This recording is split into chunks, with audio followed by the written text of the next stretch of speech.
To put things in perspective, my 27-year-old female fiancé Peter and I have been dating for the past 2 years. We broke up our engagement a week ago, having been engaged roughly 2 months earlier. Peter is a former married man who even has a 7-year-old son named Jonah from a prior marriage. Due to her pregnancy, he married Sandra, a 29-year-old woman from high school, when he was 22. 2 years later, they got divorced. They both acknowledged that they had gradually lost interest in one another, and that their son was the reason they remained together. Therefore, their divorce was consensual. However, since they weren't getting along as much as before, neither of them wanted to stay in the marriage, so they decided to file for divorce. To the best of their abilities, they nevertheless proceeded to co-parent Jonah and share custody of him. After that, they remained friends, and I never found it objectionable. Since they were raising a child together, I was actually friendly with her. Peter wanted Jonah to normalize this and treat all of us as family, so we made an effort to get together for dinner at least once a month, and that was okay with me. And then, regrettably, approximately half a year ago, Jonah received an epileptic diagnosis. Although it was quite distressing, we were all committed to supporting him and making sure he didn't let it bother him or make him feel self-conscious about it. That being said, I had been enjoying a wonderful couple of years and was eager to marry Peter. But 2 weeks ago, he informed me he had to go for a few days because he needed to be there for Sandra, who had apparently had an emergency that he was unable to disclose to me. I put some pressure on him to tell me about it, but all he said was that it was too personal and of a medical nature.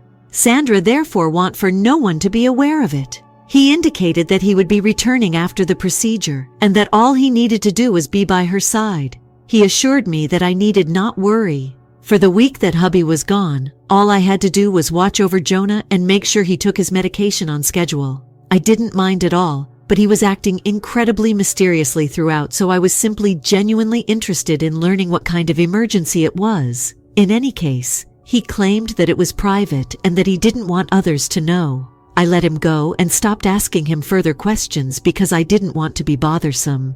I spoke with him intermittently during that week. Even though I had no idea what might have happened to Sandra, I kept contacting him every single night because he claimed to be busy during the day taking care of her. I even extended an invitation to pay her a visit in the hospital, but she declined, saying that she only wanted her parents and him to be there. Since she was still technically his ex-wife, I have to admit that I was a little envious of him for taking the time to support her. Although I didn't feel comfortable with it, I didn't want to bring it up too much because she was ill. Additionally, act petty. Even though I had been present for his early episodes, Peter had always been there to support me, so I wasn't sure that I could face Jonah's seizure on my own. As a result, I was worried about what might happen to him. I was so under a lot of stress. Jonah was on summer break, so I had to work from home as well, and I didn't want to leave him alone himself. Peter always stays back because he works from home most of the time. But now that Dad was gone, I had to step in and take command. This continued for exactly a week, and I was unaware of what was happening until precisely 7 days ago, when I noticed a few images circulating on social media. Since Peter is still very close to all of his high school pals, I follow them all. I saw that several of his friends, including Sandra and himself, had shared a number of photos taken at the beach. The majority of them were group shots, but one had only been uploaded by Peter and Sandra. I could plainly see a huge diamond ring on her finger, and they were cuddling and seeming extremely happy with each other. It just said, "newly engaged," and included a heart. My heart literally crushed at it. What it was, I have no idea. Perhaps it was the fact that during the previous week, I felt incredibly ignored. In addition to his refusal to even speak with me and his extreme secrecy about everything, I suddenly felt something shatter. Before I knew it, I was reporting an abandoned child to the police, and before long, CPS was involved. I informed the police that my fiancé had promised to return because he had to be by his ex-wife's side as she underwent a medical procedure. Then, though, I showed them the pictures and the posts on social media and told them that, given that he was having fun on the beach with his ex-wife, it didn't seem probable that he would return anytime soon. I also mentioned that Jonah had epilepsy and that I was unable to continue caring for him. Following some deliberation, they made the decision to take Jonah to his grandparents' house and also called Peter, urging him to return as soon as possible. They did not pursue the matter further, choosing instead to issue him a warning, presumably because they could detect that there were some personal circumstances involved. However, Peter contacted me right away and began berating me for what I had done as soon as he got her call from the police and CPS. I screamed and cursed back at him, knowing that Jonah had already been whisked away and dropped off at his grandparents' apartment. I told him he was lying and that I didn't want to be around him any longer since he had completely destroyed my heart. Not only that, but he had not even had the grace to tell me he had been having an affair. In fact, he and his pals had been showing it off on social media, making me appear foolish in the process. He attempted to convince me that he hadn't been unfaithful, but I corrected him, telling him that I had seen the post and he couldn't mislead me anymore. He could then move out and live with Sandra following his return, as all of his belongings would be outside. I hung up and, just to be safe, blocked his number so I wouldn't have to talk to him ever again. When he eventually returned home the following day, I broke my vow to greet him at the door. He didn't need to come inside from the outside because I had already packed all of his belongings and placed them outside in boxes. I told him that I was tired of his falsehoods, even though he insisted that he hadn't been unfaithful. But he wouldn't go until I stopped screaming at him. And when I eventually did, he explained to me that Sandra had phoned him in an emergency because she was proposing to their high school buddy, Marcus. She had surprised them both when he arrived at her house that day, revealing that they had been dating covertly for the previous year. Now he had finally proposed. Her friends had been vacationing in the Maldives to celebrate her engagement, so she surprised them all by giving them tickets. And he didn't want me to get envious, which is why he hadn't told me about all of this. He so reasoned that he would simply inform me about it after he returned. However, he had entirely forgotten that I was ignorant of the situation and that I might have misunderstood it when they were posting that on social media. Nevertheless, he had never anticipated that I would contact CPS because it was an extremely hasty and foolish choice. He made an effort to convince me that my retaliation for a mere misunderstanding was ridiculous, and that, rather than calling CPS to get revenge, I ought to have called him first and at least attempted to have a conversation with him. Furthermore, I had even sent Jonah away, which was incredibly harsh considering that he was only a young child and had no idea what was happening. It was therefore wrong of me to penalize him simply because I was upset with Peter. To protect myself, I sent him to his grandparents' house, where I knew he would be secure. I even comforted him and showered him with kisses before I sent him go. Thus, it wasn't as though I had mistreated him.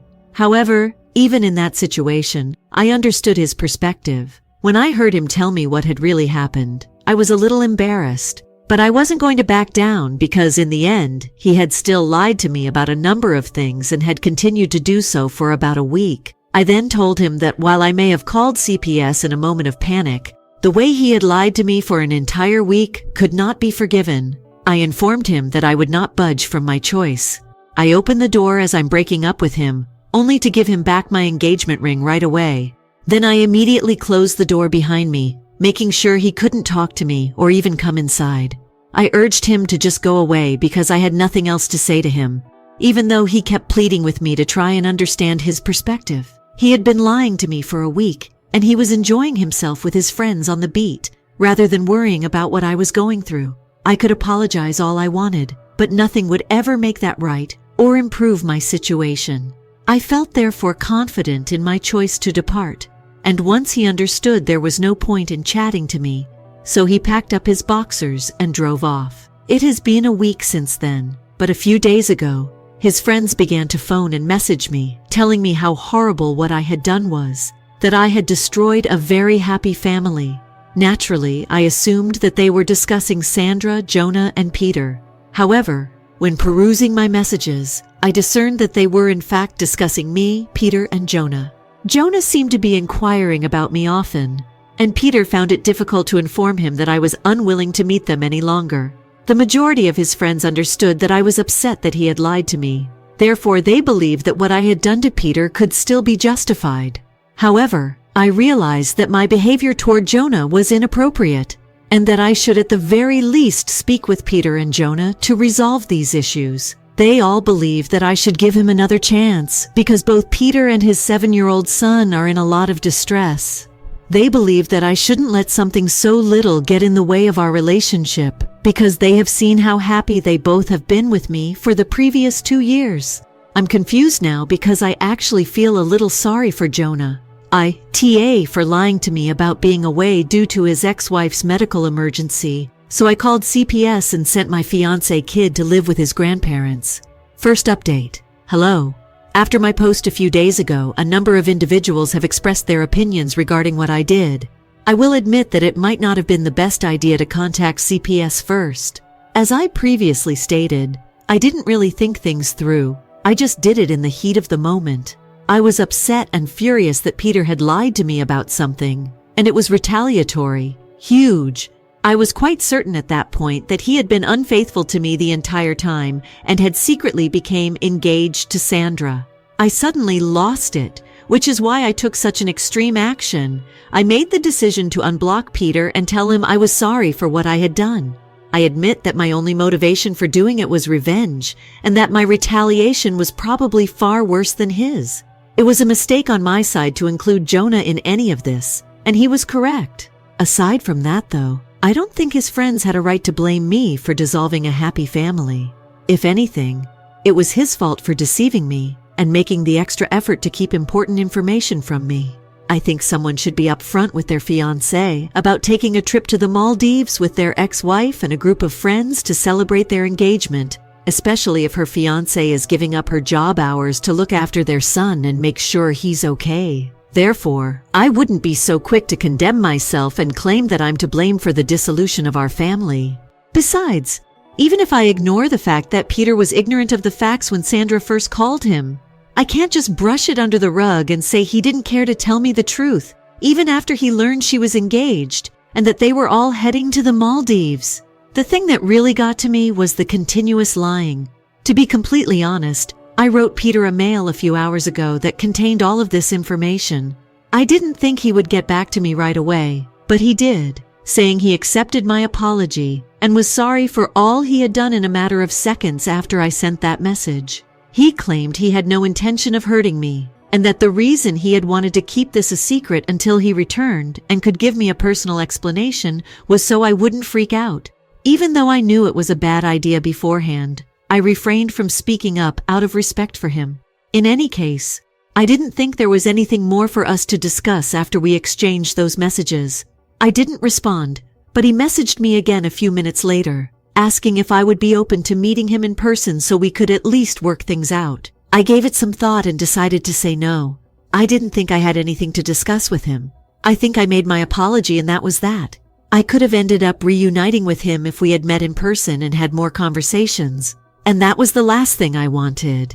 Our relationship had been wonderful, but this one episode had completely destroyed it, and I couldn't bear to see him again and not feel anything. It wasn't as though I had completely moved on. All that had transpired in a matter of days as a result of this occurrence was that, although I no longer trusted him, I still had feelings for him. Thus, I declined. But after all the things we had done together, he actually began begging me, telling me that we owed each other this much. He insisted that we meet one final time and try to resolve any outstanding issues before parting ways. He was really pushy, but I had already made up my mind. So eventually I just stopped responding to these communications. He then came to a stop. Even though I can't stop it, I feel awful about what's happening in my life. I really love a lot and miss Joanna a lot. So I've just decided to accept the fact that this will be a pretty tough position for me, but there's not much I can do. Hello, update 2. It has been a week since my previous update, and Peter stopped messaging me after I disregarded his last few texts expressing his want to meet for the initial few days. I was quite relieved because I believed that, now that it was all over, I could at last try to put this behind me. I was lonely and depressed since, up until now, I had become accustomed to having Peter and Jonah around. I didn't see the sense in attempting to communicate with anyone at this time, so I had deleted all of my social media accounts and stopped talking to anybody who wasn't related to me at work. Sandra had sent me a few messages, but I hadn't even bothered to read them since I knew that whatever she had to say would be significant. I wasn't particularly interested in defending Peter. Besides, I saw no reason to stay in touch with anyone associated with Peter, now that my connection with him had ended. I choose to ignore such messages. However, I had no idea that ignoring her would lead to her physically visiting my house to speak with me. She showed up at my house last evening after I got home from work. I was hesitant to answer the door and let her in at first, but I ultimately decided to do it since I just wanted to get this over with. When she was inside, she expressed to me her sincere regret for all that had transpired and her belief that she was the cause of it all. Peter would never have lied to me. I would never have called CPS or anything, and we would still be together if she hadn't asked him along on that vacation as a buddy. I assured her that was okay, since she seemed to be serious in all she said. Given that Peter had been lying to me, I did not hold her too much responsible. His friends and even his ex-wife could not do much to make things right without making him angry. We just sat there silently for a bit, since I didn't know what she was going to say after she apologized, which surprised me because I had assumed she was going to go. We sat there for about 3 minutes without her saying anything at all.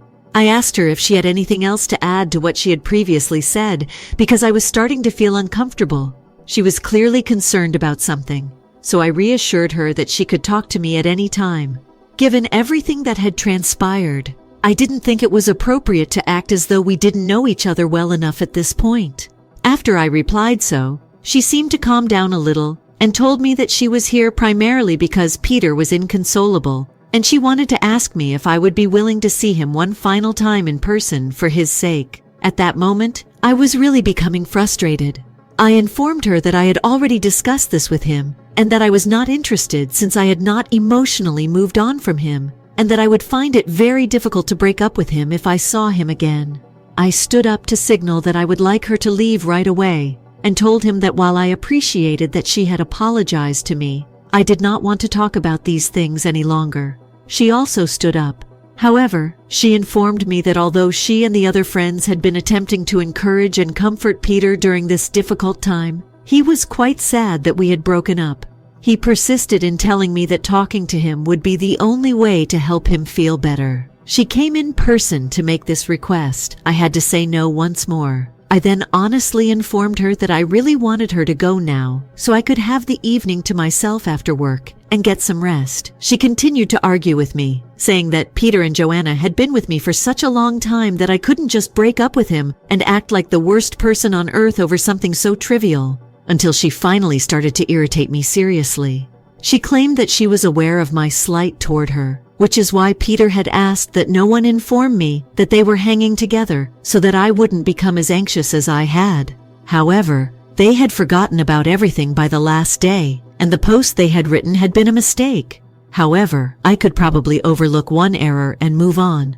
Alternatively, make an effort to let go and treat our connection with the dignity I owed them. She was very emotional and exaggerated my lack of compassion. She remarked that she at least expected me to be a little more forgiving now that she had apologized. Her behavior had changed in an amazing way. I didn't appreciate the tone she had chosen to adopt with me after I declined. She was already standing close to the door, so I kind of lost my cool and shoved her out. Then, shocked, I slammed the door. That occurred last night, and I was so furious about it that I blocked Sandra as soon as she left, thus cutting off all communication between us. When I read the last few texts she had given me, which I hadn't read up until then, she apologized at first for whatever had happened since she thought she was to blame. She was also defending Peter and suggesting that I shouldn't be upset with him in the same sentence. I would have saved a ton of time and wouldn't have even allowed Sandra inside my home if I had read those messages sooner. That, in my opinion, is a lesson learned. Now let's talk about what happened today. To recap, this happened in the evening a few hours ago, right after I got home from work. I don't know why they always choose this time, but at least no one came to my house today, even though this is when I'm the most worn out. Peter called me as soon as I opened the door to my house, and I didn't answer him the first time. Eventually, though, I blocked his number since he continued calling. It all started over the phone, but I knew that I could not avoid this when he continued phoning me from an other number after I blocked that one. He would just keep phoning me until I spoke with him, so I didn't want him to appear as Sandra had. I told him straight away when I answered the phone that I was not interested in talking to him, and that if he continued to harass me over the phone, I would report him to the police. I assumed he would apologize again, but instead he became irate, telling me I had no right to threaten him with the police because I was the one who had assaulted Sandra. When I abruptly recalled that I had taken refuge outside the door yesterday evening when she was refusing to go and was constantly disputing with me, I realized how confused I had been about what he meant. Since I had just pushed her out the door, and she was always standing quite close to where she would have briefly lost her balance, I wouldn't even argue that it was an attack. Still, it wasn't like she had suffered any significant injuries. Thus, I'm not sure where that accusation of physical assault originated. However, I took offense when Peter threatened to call the police on me as a result of that. I informed him that she was the one who had visited my home and, upon my request, had left, but instead had become angry with me. I therefore had every right to eject her. He may also bring it up with the police if he was really that angry about it. He persisted in trying to argue with me, so I informed him that even if no police would file charges against me for what I had done, I had every right to be annoyed with him, and that he was better off leaving me alone. I had made an effort up until this point to respect him and our previous relationship, but right now he was really getting on my nerves, and I could not stand for this to continue. I told him unequivocally that the next time he contacted or harassed me, I would make sure to contact a lawyer, which would stop his harassment in the worst way possible. I banned the other number and hung up after that, as I thought it was likely that he was phoning from a friend's phone. I therefore realized that he had to have had others near him at that moment who had either overheard our chat or would be getting the details straight away following the call. I simply stopped interacting with everyone in his friend network, and at last, I believe I'm going to experience some tranquility. We shall be finished for sure when he packs up the rest of his belongings that he forgot to take. 3 updates. Hi there. I split up with Peter over 2 months ago, and since then, we haven't really spoken to one another. And I'm really glad that I did, because after giving the event some serious thought without having to deal with him and his friends all the time, I realized that, aside from calling CPS, I hadn't really done anything that was all that wrong. Despite this, they had made me feel like the bad guy and had been minimizing how bad it was that Peter had gone on vacation with his ex-wife and his friends, celebrated her engagement, and not even told me about it. In the meantime, we were engaged and set to get married in a few months. Furthermore, he left Jonah with me without concern for what would happen to him in the event of a seizure, and I lacked the necessary resources to handle it. Anyhow, I came to the conclusion that they were awful individuals. After I decided to take him out of my life, I felt a lot better about it, and, to be honest, it was really easy to go on. I was so frightened that I would cry the next time I saw him that last week, when he finally stopped by to get up the last of his belongings, that I hardly felt anything at all when I glanced at him. When we were parting ways. However, none of this materialized, and for that, I am grateful. I didn't really care that he and his pals were glaring at me while they were packing, even though they had come over to gather his belongings. When they left, I knew I was finally free of him, and I thanked my lucky stars that I was not going to marry him.